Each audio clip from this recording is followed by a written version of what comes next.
In 1962, during the height of the Cold War space race, the Soviet Union maintained absolute secrecy around their cosmic endeavors. What the world didn't know was that behind the triumphant announcements of successful missions lay a series of classified incidents that would never see the light of day in official records. Among these was the case that intelligence files would later refer to only as Cosmonaut Zero. The story begins in the remote steppes of Kazakhstan, approximately 40 kilometers southeast of what would become known as the Baikonur Cosmodrome.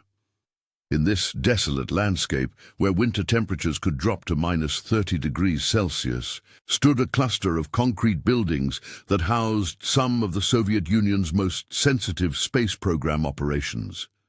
The facility, designated as Research Station 7 Alpha, was tasked with monitoring and recording all communications from Soviet spacecraft during their missions. Senior communications officer Viktor Mikhailovich Petrov had worked at 7 Alpha for 6 years when the incident occurred. Born in Volgograd in 1928, Petrov was a decorated veteran of the Great Patriotic War who had transitioned into telecommunications after losing partial hearing in his left ear during the Battle of Stalingrad. His personnel file described him as methodical, reliable, and possessing an almost supernatural ability to detect anomalies in radio transmissions. The monitoring station operated under strict protocols established by the State Committee on Defense Technology. Every transmission to and from Soviet spacecraft was recorded on magnetic tape, transcribed by certified stenographers, and filed in triplicate. The original tapes were sealed and transferred weekly to Moscow via courier. No exceptions were permitted. On the morning of October 15, 1962, Petrov arrived at his post at 0500 hours, as was his routine. The previous night's snow had accumulated nearly 20 centimeters, and the howling wind created an eerie backdrop that penetrated even the heavily insulated walls of the monitoring facility. His colleague, junior technician Anatoly Sergeyevich Volkov, had been manning the overnight shift and appeared unusually pale when Petrov entered the communication center. Volkov, a recent graduate of the Leningrad Institute of Technology, was known for his steady nerves and technical precision. The 24-year-old had specifically requested assignment to the Space Program Monitoring Division, considering it an honor to serve the advancement of Soviet science. However, on this particular morning, his hands trembled as he handed Petrov the overnight transmission log. According to the official records, no scheduled Soviet missions were active on October 15th. The log should have contained only routine satellite telemetry and occasional atmospheric readings. Instead, Volkov's entries showed something that defied explanation. An unscheduled transmission had been detected at 0237 hours, originating from coordinates that placed its source approximately 400 kilometers above Earth's surface. The transmission had lasted exactly 17 minutes and 43 seconds. Volkov's notes indicated that the signal strength and frequency characteristics matched those of Soviet spacecraft communication systems, but no vessel was supposed to be operational at that time. More disturbing was his notation that the transmission contained what appeared to be human voice communications, though the content was marked as "requires supervisor review." Petrov examined the magnetic tape reel that Volkov had removed from the recording device. The standard procedure was to label each reel with mission designation, date, time, and duration. This particular tape bore only a question mark where the mission designation should have been, along with Volkov's initials and a notation in red ink that simply read, "Unverified source, potential classification required."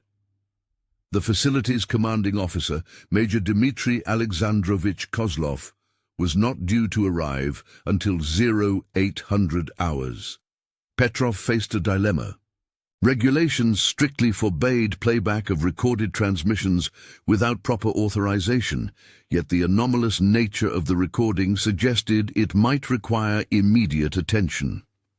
After conferring with Volkov, who insisted that the transmission had contained what sounded like distress signals, Petrov made the decision to conduct a preliminary review. The communication center's playback equipment was state-of-the-art for its time, featuring German-manufactured tape heads acquired through unofficial channels and Soviet-built amplification systems that could detect the faintest transmissions from space.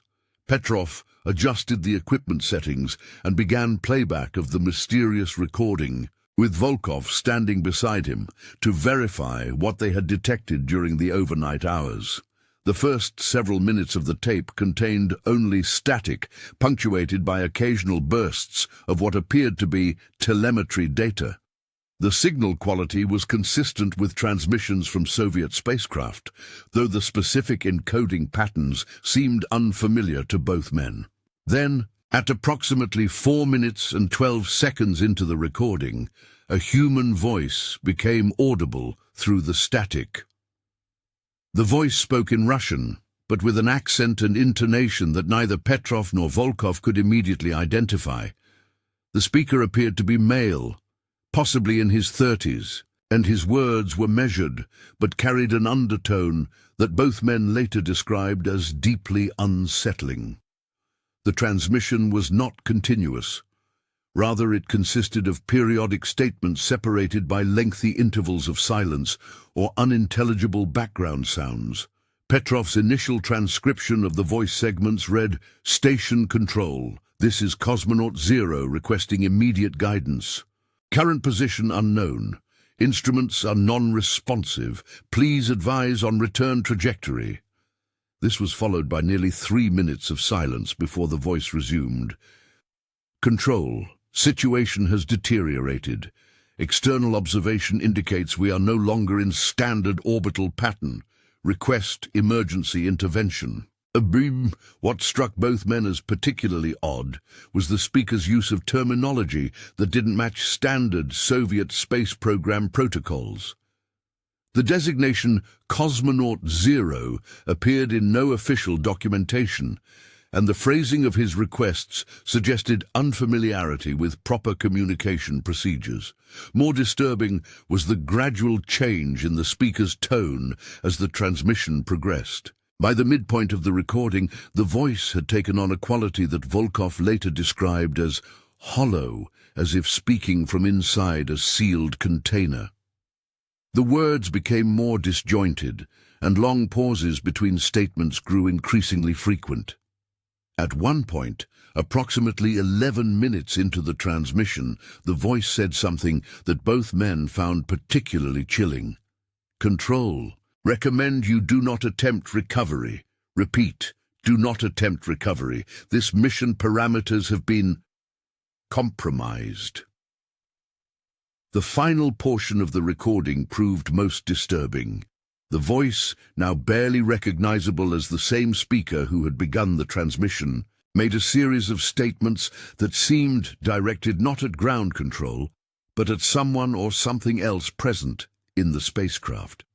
The words were often unclear, distorted by what sounded like interference, but phrases like, "They were right about the silence, and it's not supposed to be this dark," were audible enough to transcribe. The transmission ended abruptly at 17 minutes and 43 seconds, cutting off mid-sentence as the speaker appeared to be describing something he was observing. The final audible words preserved clearly on the magnetic tape were, "Control, I can see. I can see that we're not," followed by silence. Petrov and Volkov sat in the monitoring station's fluorescent-lit chamber, staring at the now silent equipment. Neither man spoke for several minutes as they processed what they had just heard. The implications were staggering. Either Soviet space program had conducted an undocumented mission that had encountered serious difficulties, or they had intercepted a transmission from an unknown source using Soviet communication frequencies and equipment. When Major Kozlov arrived at 0800 hours, he found both men still at their posts, having remained there throughout the early morning hours to ensure the tape remained secure. Kozlov, a career military officer with 15 years of service in sensitive technology positions, immediately recognized the potential gravity of the situation. After reviewing Petrov's preliminary transcription and listening to selected portions of the recording, he implemented emergency security protocols. All personnel present during the incident were required to sign additional secrecy agreements beyond their standard military oaths. The magnetic tape was sealed in a special container and prepared for immediate transport to Moscow. Petrov's transcription notes were confiscated, and both he and Volkov were ordered to submit detailed written reports of the incident within 24 hours.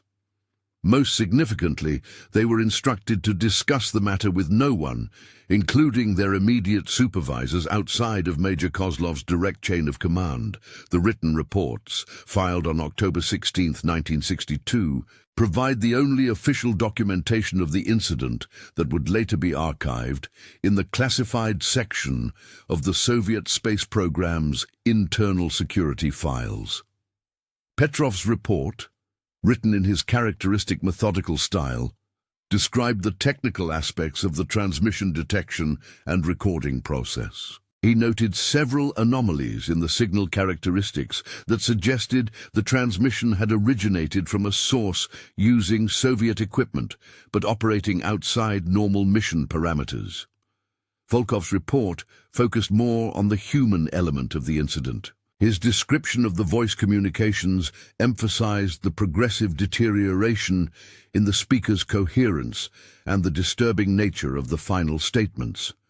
He noted that the individual identified as Cosmonaut Zero had used terminology and procedures that were not entirely consistent with standard Soviet space program training, suggesting either incomplete preparation or operation under extraordinary circumstances. Both reports concluded with recommendations for further investigation, including attempts to identify the source of the transmission and verification of all officially scheduled Soviet space activities during the relevant time period. However, according to internal memoranda that would surface decades later, no such investigation was ever conducted. Instead, the incident was classified at the highest levels of state secrecy and effectively removed from all operational records. The tape recording and associated documentation were transferred to a facility outside Moscow, specializing in the storage of sensitive materials related to state security. According to transport logs that survived in fragmentary form, the materials were assigned a classification level that placed them beyond the reach of all but the most senior intelligence officials. The incident number assigned to the case file was such that it would never appear in routine security reviews or archival searches. In the weeks following the incident, both Petrov and Volkov continued their duties at Research Station 7 Alpha, though colleagues noted changes in their demeanor. Petrov, previously known for his dry humor and willingness to engage in technical discussions with younger staff members, became increasingly withdrawn. He focused exclusively on his assigned tasks and avoided conversations about space program operations beyond what was strictly necessary for his work. Volkov's transformation was more dramatic. The young technician, who had previously expressed enthusiasm for the Soviet space program and frequently discussed his hope of eventually working directly on spacecraft systems, began requesting transfer to other duties. His supervisor's notes from this period describe him as distracted and lacking his previous attention to detail. When questioned about his performance decline, Volkov reportedly stated that he was reconsidering his career direction. The official records from Research Station 7 Alpha for October 1962 show no anomalies or unusual incidents. The daily transmission logs, filed in the facility's standard documentation system, contain no reference to unscheduled communications or unexplained signals. To anyone reviewing the documentation years later, October 15th would appear to have been a completely routine day at the monitoring station. However, former personnel who worked at 7 Alpha during this period would later recall, in informal conversations conducted decades after their service ended, that something significant had occurred in October 1962. While none would provide specific details, several individuals mentioned that certain monitoring equipment had been replaced shortly after this time, and that new protocols had been implemented regarding the handling of anomalous transmissions. The mystery deepened in November 1962, when Volkov submitted a formal request for transfer to a ground-based radar installation in the Ukrainian Soviet Socialist Republic. His request cited personal reasons and a desire to work closer to his family home near Kiev. The transfer was approved with unusual speed, and Volkov departed Research Station 7 Alpha on November 28th, just 6 weeks after the incident. Petrov remained at his post, but underwent what his personnel file described as routine security screening updates in December 1962. The screening process, which normally took 1 to 2 days, extended to nearly 2 weeks in Petrov's case. Upon completion, he was assigned additional responsibilities that required him to work more closely with senior officers and to have access to communications that were classified beyond his previous clearance level. The changes in Petrov's duties were significant. Rather than simply monitoring and recording transmissions, he was now responsible for conducting preliminary analysis of unusual or anomalous signals. His new position required him to determine which transmissions warranted immediate attention from Moscow and which could be handled through standard channels. Essentially, he had been placed in a position where he could prevent other incidents, like the October 15th transmission, from receiving wider attention. Former colleagues would later note that Petrov seemed to excel in his new role, though his approach to unusual transmissions was characterized by extreme caution. Any signal that deviated from standard parameters, regardless of how minor the deviation might appear, was immediately flagged for senior review. His supervisors praised his thoroughness, but some staff members felt that his new procedures were unnecessarily restrictive and created additional bureaucratic obstacles. In January 1963, Research Station 7 Alpha received new equipment for recording and analyzing space communications.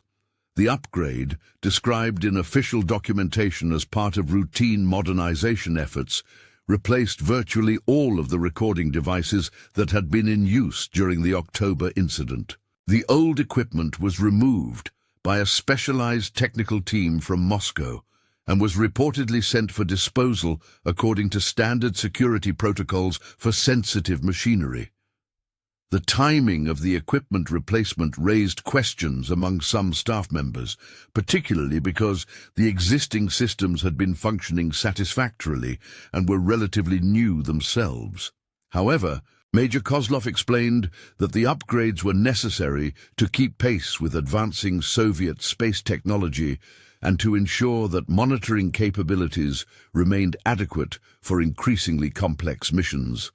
The new recording systems included enhanced filtering capabilities that could automatically eliminate certain types of interference and anomalous signals. The equipment was programmed to focus specifically on officially scheduled transmissions and to disregard communications that did not match predetermined frequency and encoding patterns.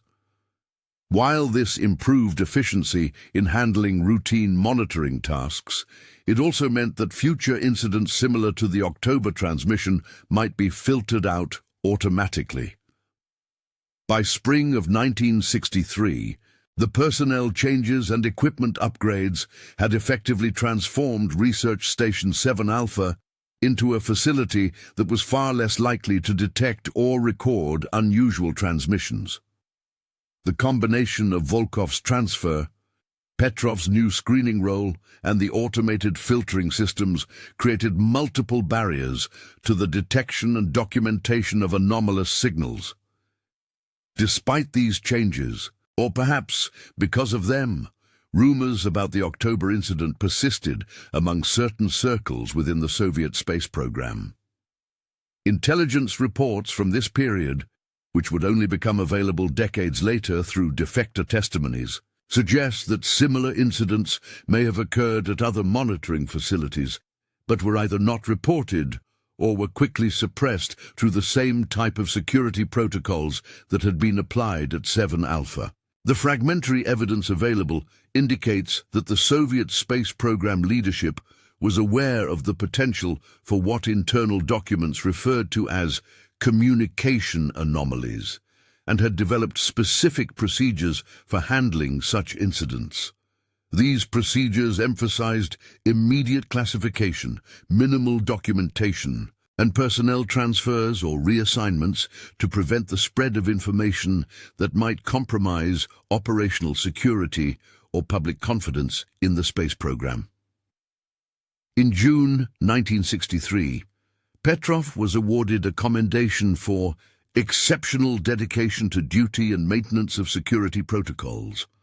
The citation, signed by officials whose names were redacted from all surviving copies, praised his professional handling of sensitive communications, monitoring, and his contribution to the advancement of Soviet space technology.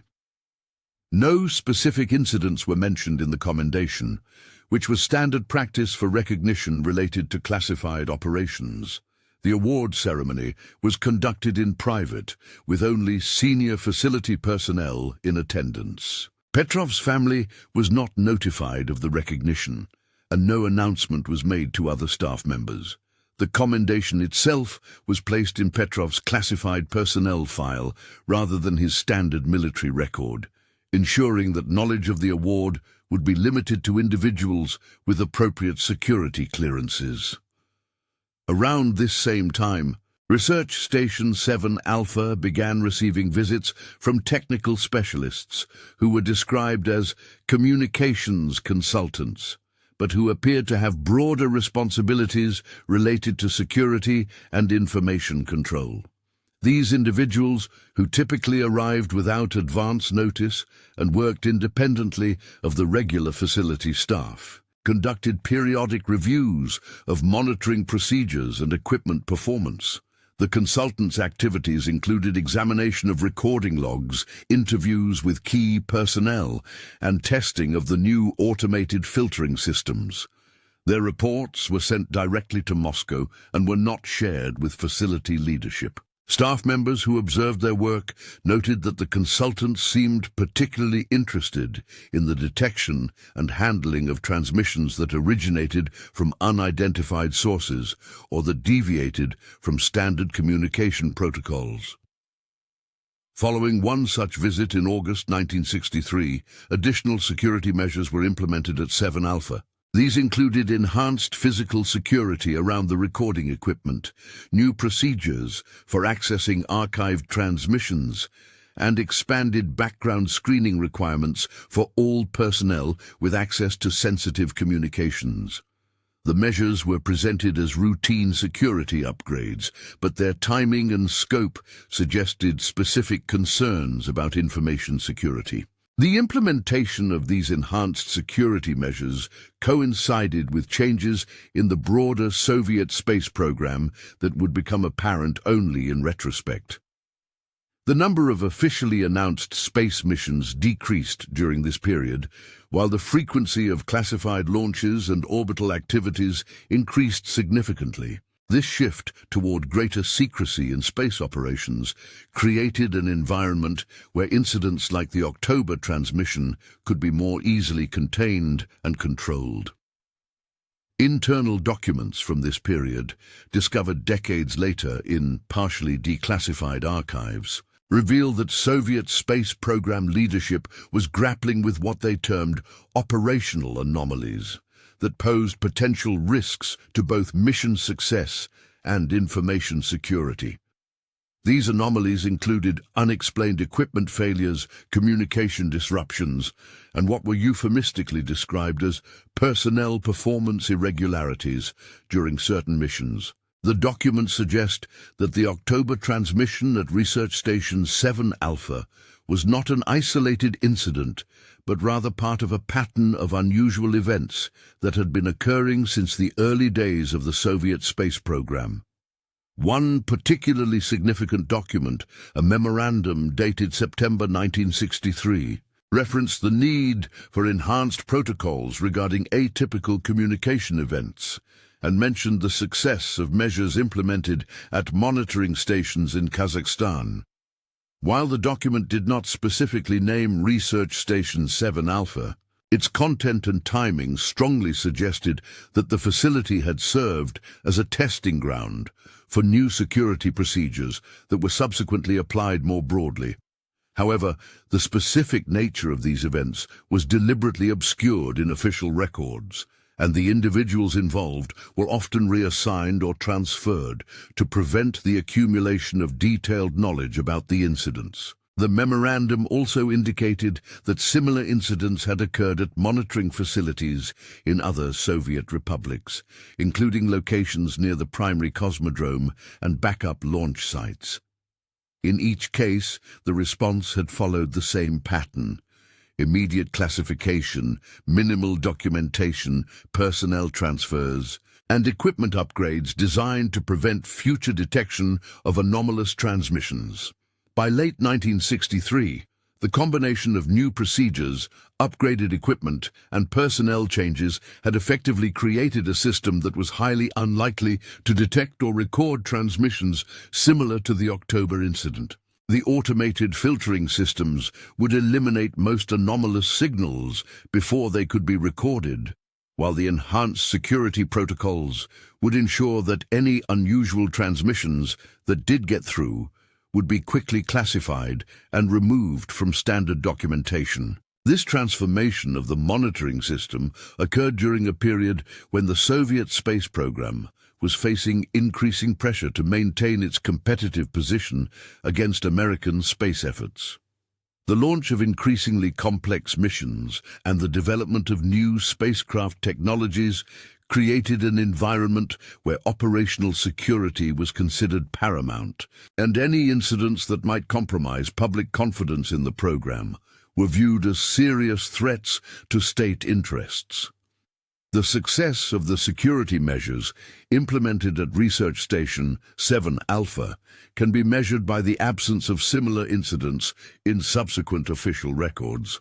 After October 1962, no documented cases of unscheduled or anomalous transmissions appear in the facility's archives.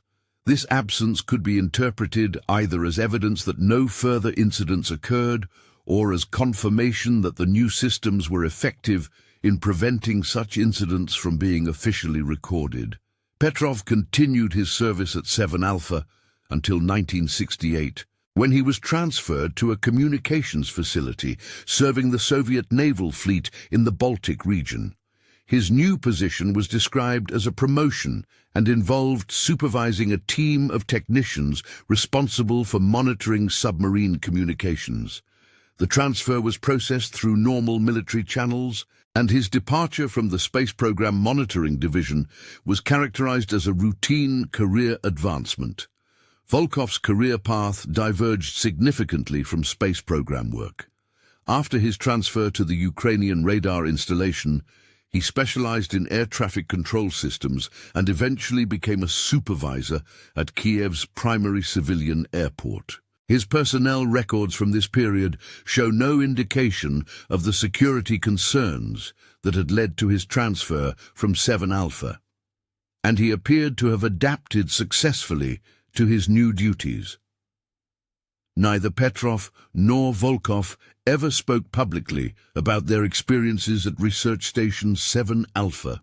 In the decades following their service, both men maintained the secrecy agreements they had signed and avoided discussing their involvement in space program monitoring activities. Their families were unaware of the specific nature of their work during the early 1960s, believing only that they had served in routine military communications roles. The magnetic tape recording of the October transmission disappeared into the classified archives, where it was stored, alongside thousands of other sensitive documents related to Soviet space and defense activities. According to administrative records that survived the eventual dissolution of the Soviet Union, the tape was scheduled for destruction in 1989 as part of a systematic declassification and disposal program for obsolete intelligence materials. However, the actual fate of the recording remains unclear. Some archive documentation suggests that certain materials scheduled for destruction were instead transferred to even more secure storage facilities, while other records indicate that the disposal program was completed as planned. The classification levels assigned to materials related to space program anomalies were such that their ultimate disposition was not tracked in systems accessible to routine archival research. The Research Station 7 Alpha facility itself was decommissioned in 1974 as the Soviet space program centralized its monitoring operations at larger, more modern installations. The buildings were stripped of all sensitive equipment and materials, and the site was eventually converted to civilian use as an agricultural research station. No markers or memorials indicate the facility's former role in space program operations. In the years following the facility's closure, the remote location in Kazakhstan returned to its previous obscurity. The concrete buildings that had once housed some of the Soviet Union's most sensitive space communications equipment were adapted for grain storage and livestock shelter. The transformation was so complete that visitors to the site today would find no evidence of its former strategic importance. The handful of individuals who possessed direct knowledge of the October incident gradually dispersed as their careers progressed and their military service ended.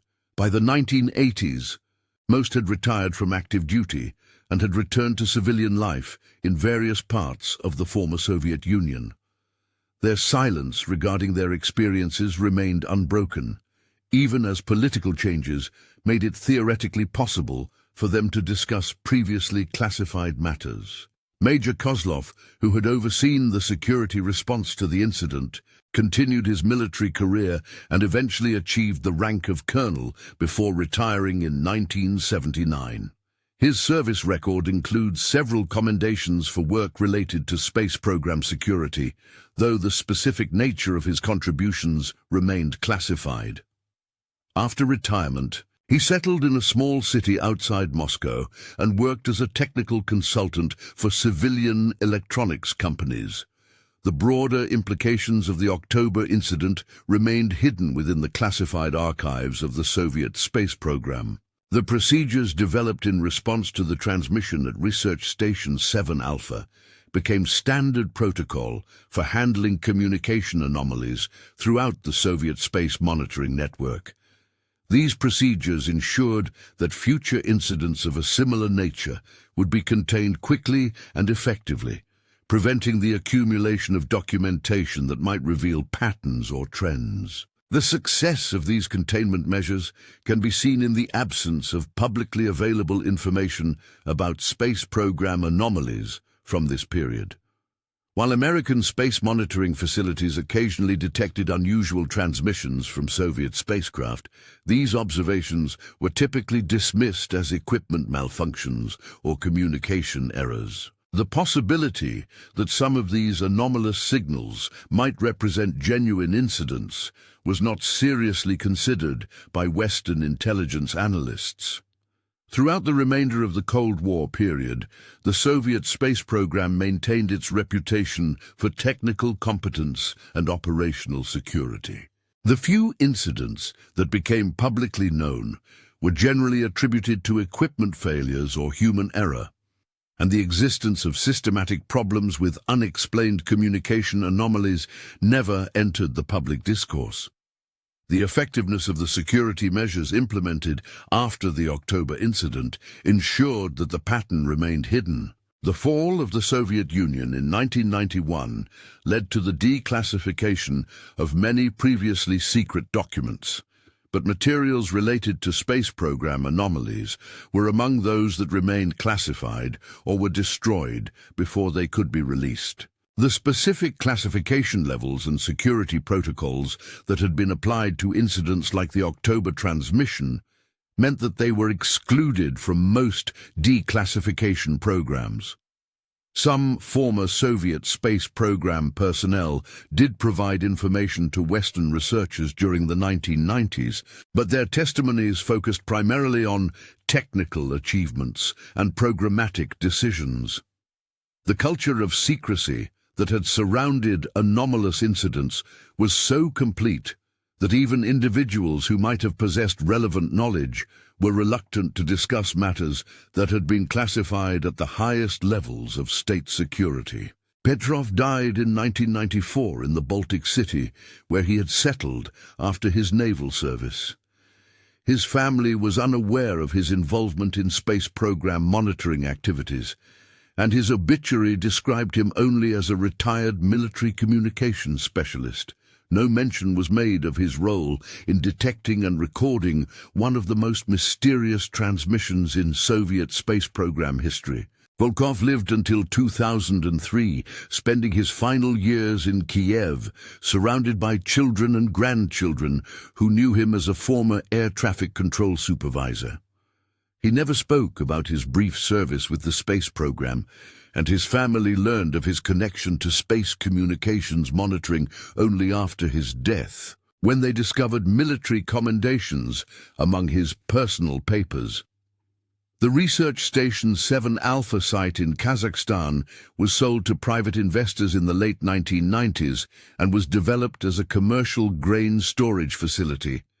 The transformation of the site was so complete that no traces remained of its former role in space program operations. The concrete buildings that had once housed sensitive monitoring equipment were converted to agricultural use, and new construction obscured the original layout of the facility. Today, the location where Cosmonaut Zero's transmission was recorded is indistinguishable from thousands of other agricultural sites across the former Soviet Union. Travelers passing through the area see only grain silos and farm buildings, with no indication that this remote location once played a crucial role in one of the space program's most enigmatic incidents. The automated filtering systems that were installed at monitoring facilities after the October incident remained in use throughout the remainder of the Soviet space program. These systems were so effective at eliminating anomalous transmissions that subsequent generations of monitoring personnel were unaware that such incidents had ever occurred. The institutional memory of communication anomalies was systematically erased through a combination of technological solutions and personnel management practices. Archives researchers who have attempted to locate documentation related to space program anomalies have found that relevant materials were either destroyed during routine declassification processes or remain classified under provisions that continue to restrict access decades after the events in question. The few fragmentary documents that have surfaced provide only hints of the systematic efforts that were made to contain and control information about incidents like the October transmission. Intelligence analyses conducted by Western agencies during the Cold War period occasionally referenced unexplained Soviet space activities, but these reports focus primarily on launch schedules and orbital characteristics rather than communication anomalies. The possibility that the Soviet space program was experiencing systematic problems with unexplained transmissions was not seriously considered, in part because the containment measures were so effective in preventing the accumulation of observable patterns. The technology used to record the October transmission was typical of early 1960s space monitoring equipment, but the specific devices that captured Cosmonaut Zero's voice were replaced within months of the incident. The replacement equipment included filtering capabilities that would have automatically eliminated transmissions of the type that Petrov and Volkov had detected, ensuring that similar incidents would not be recorded in the future. Modern analysis of the fragments of information that have survived suggests that the October incident may have been part of a broader pattern of anomalous events that occurred during the early years of human space exploration. However, the systematic suppression of documentation related to these incidents has made it impossible to reconstruct a complete picture of their frequency or characteristics. The voice that identified itself as Cosmonaut Zero was never matched to any known Soviet space program personnel. Attempts to identify the speaker through voice analysis or comparison with existing recordings of Soviet cosmonauts have been unsuccessful, in part because the original tape recording remains classified or destroyed. The few transcribed excerpts that have surfaced provide insufficient material for definitive voice identification. The coordinates from which the transmission appeared to originate have been calculated to place the source at an altitude and orbital path that would have been consistent with Soviet spacecraft operations during this period.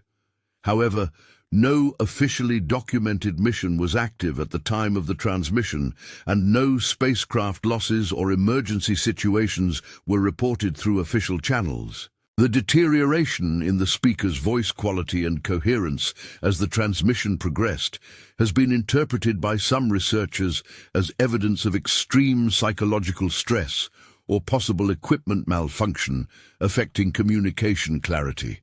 However, the specific nature of the deterioration and the content of the final statements remain subjects of speculation due to the limited availability of detailed transcription records.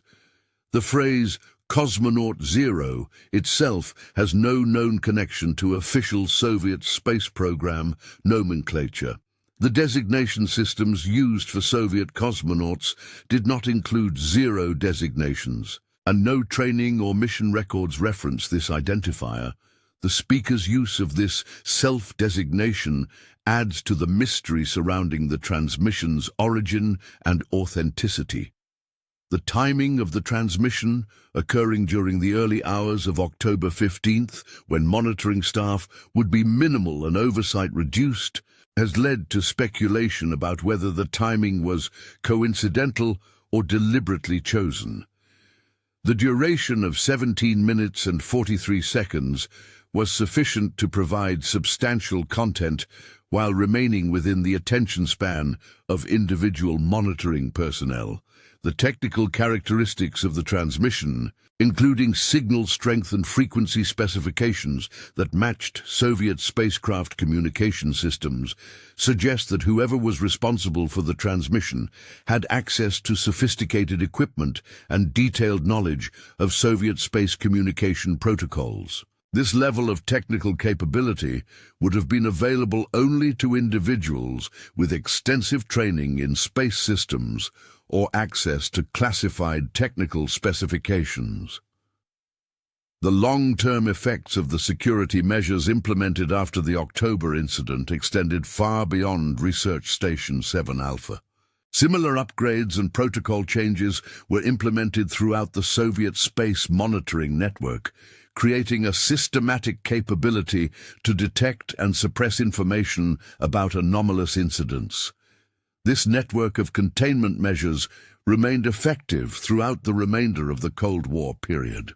The absence of comparable incidents in American space program records from this period may indicate either that such anomalies were unique to Soviet operations, or that American containment measures were equally effective in preventing public documentation of unusual events. The classification levels applied to early space program activities in both nations make it difficult to determine whether similar incidents occurred in American space operations.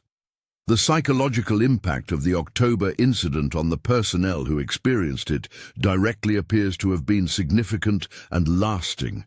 Both Petrov and Volkov exhibited behavioral changes following the incident, and both ultimately sought transfers away from space program monitoring activities.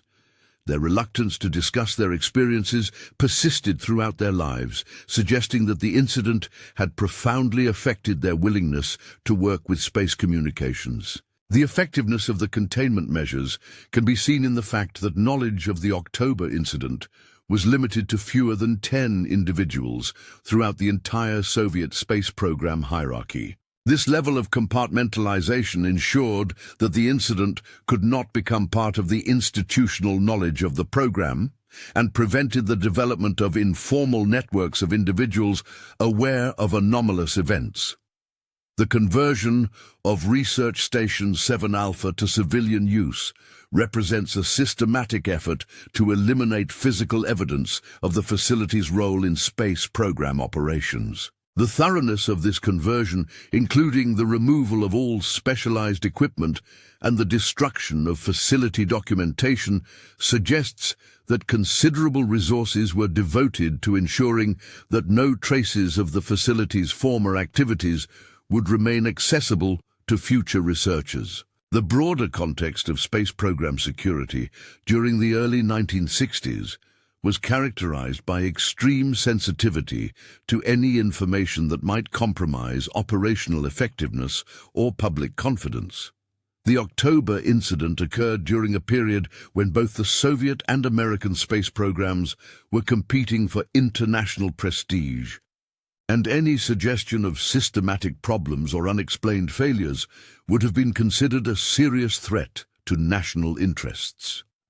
The mystery of Cosmonaut Zero remains unresolved more than 6 decades after the transmission was recorded. The systematic destruction or continued classification of relevant documentation has ensured that the few fragments of information that have surfaced provide insufficient evidence to determine the true nature of the incident or the identity of the individual who spoke from the darkness of space. The technical sophistication required to generate a transmission with the characteristics recorded at Research Station 7 Alpha suggests that the incident involved either official Soviet space program equipment or technology that was comparable to official capabilities. The speaker's knowledge of communication protocols and spacecraft terminology indicates familiarity with space operations, though certain aspects of the transmission suggest incomplete training or operation under extraordinary circumstances. The progressive deterioration in communication quality and the disturbing nature of the final statements recorded in the transmission have led to various theories about what might have occurred during the 17 minutes and 43 seconds that Cosmonaut Zero remained in contact with Earth. However, the absence of additional evidence has made it impossible to verify any specific explanation for the incident. The transformation of Research Station 7 Alpha from a sensitive military facility to an agricultural site reflects the broader changes that occurred throughout the former Soviet Union following the end of the Cold War. Many facilities that once served crucial roles in space and defense operations were abandoned or converted to civilian use, often with little regard for preserving historical documentation or maintaining institutional memory of their former activities. The handful of individuals who possessed direct knowledge of the October incident took their secrets with them to their graves. Their adherence to the secrecy agreements they had signed ensured that first-hand accounts of the transmission and its aftermath would never become part of the public record. This loss of human testimony has made it even more difficult for researchers to reconstruct the events surrounding the incident. The automated systems that were installed at monitoring facilities following the October incident represented an early example of technological solutions being used to control information flow and prevent the accumulation of evidence about sensitive events. These systems were remarkably effective in achieving their intended purpose, as evidenced by the absence of similar incidents in subsequent official records. The classification protocols that were applied to materials related to the October incident were so restrictive that they effectively removed the documentation from routine archival processes. This level of classification was typically reserved for materials that posed extraordinary risks to national security, suggesting that the incident was viewed as having implications far beyond a simple communication anomaly. The cultural impact of the October incident, while limited to a small number of individuals, appears to have influenced the development of security protocols that remained in effect throughout the duration of the Soviet space program. The success of these protocols in containing information about anomalous events contributed to the program's public image of technical competence and operational reliability. The silence that surrounds the October incident reflects the broader culture of secrecy that characterized the Soviet space program during its most ambitious period. This culture was so pervasive that even decades after the end of the Cold War, individuals who might possess relevant knowledge remain reluctant to discuss events that were classified at the highest levels of government security. The voice of Cosmonaut Zero, recorded on a October night in 1962, spoke from a darkness that extended far beyond the physical environment of space. The words captured on magnetic tape at Research Station 7 Alpha represent one of the few surviving fragments of evidence regarding events that the Soviet space program worked systematically to erase from the historical record.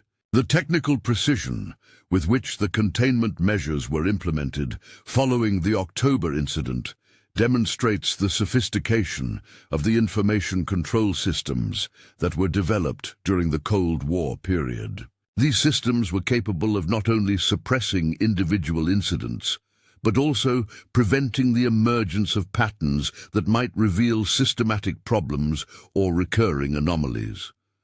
The ultimate fate of the magnetic tape recording remains one of the many unresolved aspects of the October incident. Whether the tape was destroyed according to scheduled disposal procedures or remains hidden in classified archives, its current location represents the key to understanding what actually occurred during those 17 minutes and 43 seconds of transmission from space. The coordinates from which Cosmonaut Zero's transmission originated place the source in a region of space that was regularly traversed by Soviet spacecraft during this period.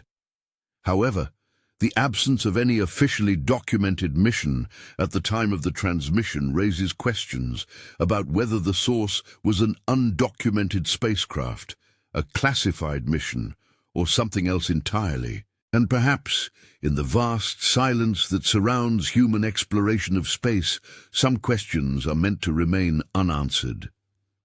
The voice that called itself Cosmonaut Zero spoke once from the darkness beyond Earth's atmosphere, delivering a message that was carefully recorded, quickly classified, and systematically erased from official memory.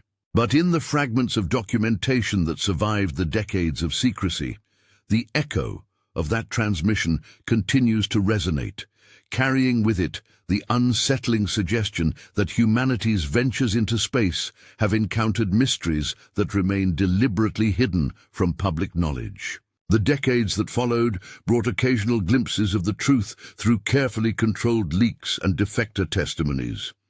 In 1997, a former KGB archivist named Sergei Volodovich Marchenko approached Western intelligence agencies with fragments of documentation that he claimed originated from the highest levels of Soviet space program security.